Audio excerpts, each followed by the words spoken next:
break a leg, break a leg. What does that even mean? Like, I never understood that expression, you know. It's like, why not just tell someone for good luck, like, go fuck yourself, or like, I really hope you do good tonight, man. Just go out there and suck a dick. All right, thanks. Man, 2016's been a really tragic year for famous people. We lost Prince, we lost David Bowie, Muhammad Ali, the Jenner kids no longer have a Father's Day, and Michael Jordan has been reduced to a crying internet face. So, but the most fucked up part, the saddest, is the cartoon buffoon caricature that the Republicans are about to try and put in the White House. That celebrity is the worst. Like, if Kim Kardashian's ass could talk out of its hole, it would sound like Donald Trump. Like, this motherfucker sounds like Peter Griffin from Family Guy if he actually was a real person. Like, America is becoming Quahog from Family Guy. It's becoming like a caricature of itself. It's like, Lois, you know what really grinds my gears? Mexicans. Lois, I think Cleveland might be a Muslim. Well, why does Chris have a bigger penis than me? Chris is not a bigger penis. My hands are not small, I can assure you, Lois. Meg, no one cares what you have to say, you're a stupid fat bitch, like Rosie O'Donnell. He actually would really say that. You know, I hadn't had in a while.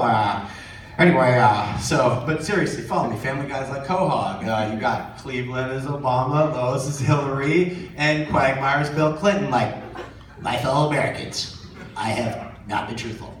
I did giggity made her flightless with my goodness. Giggity giggity. and then, no, there's no need for all that. I'm no longer a sexual deviant. I'm the big Bill. All I do is sit back, smoke some Obama Kush. Ain't that right, man? Sour diesel rolling up in a blunt, about to stick it in Monica right now. Let me be clear, Bill. I do not partake in the Mary Jane. I have never been. However, I got Jay-Z on the text, and he's gonna holler at me after I get out of the office, and we might go blaze one. So, but like the funny thing, speaking of recreational marijuana, like, I don't know if you ever read the labels on the side of the recreational bags, but apparently weed cures everything now. Like, anxiety, depression, insomnia, pain, fatigue, diabetes, homophobia, xenophobia, IBS, ALS, and FOMO. I'm like, dude, you can't cure all those things with one drug. Like, it's bullshit. Like, the FDA did not substantiate these claims, right? Like, at least with cocaine, it's like cocaine just doesn't front. It tells you exactly what you're gonna get. It's like, cure for fatigue tonight, cause of depression tomorrow. It's like, cocaine doesn't fuck around. She just wants to go home with you, fuck you, and then leave in the morning and make you sad and have limp dick and depression. But, so, speaking of, so I got pretty bad ADD, I don't know if you can tell in the last 3 minutes. Not the kind of ADD you fuckers have too, where you like want to buy drugs from people like me so you can finish your PowerPoint that you slacked off on all week, or be more productive at work. Like, no, I'm talking about real certifiable ADD since a kid. Like, you know, back in the day it was like a disability, or you were like an exclusionary stamp, like Megan's Law or Schindler's List. And nowadays, ADD is so hot right now. It's like the new anorexia, or it's the new herpes. Everybody's got it, you know? Everybody wants Adderall, everyone thinks they have it. And you know, it's not such bad side business for me either. I own the club, you come to the club, I'll be outside, I will sell you Adderall or ecstasy. I'm just kidding, I just wanted to do that voice. True story, actually, having one of the things with ADD, the symptoms is like being brutally honest and saying too much when just like less is more, you know?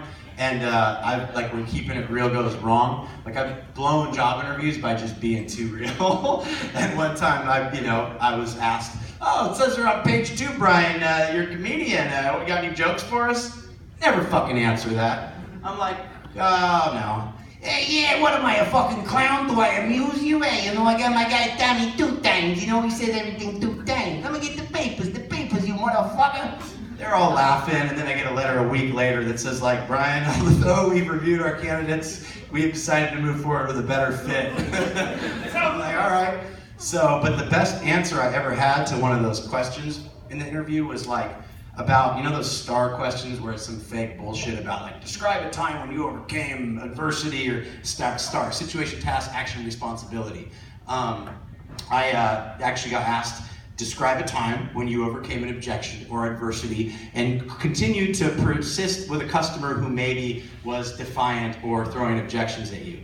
I'm like, yeah, I got a good one. There was this one time in college when I was selling Cutco knives. Remember those cutlery that would cut through a penny or cut a rope in half? And I was doing in-home demos, and for this beautiful Street of Dreams home, coming with a set of knives, and I'm cutting, and all of a sudden I'm not looking, and I'm cutting a penny in half to show how sharp these things are, and I cut my finger off. Right to the fucking bone.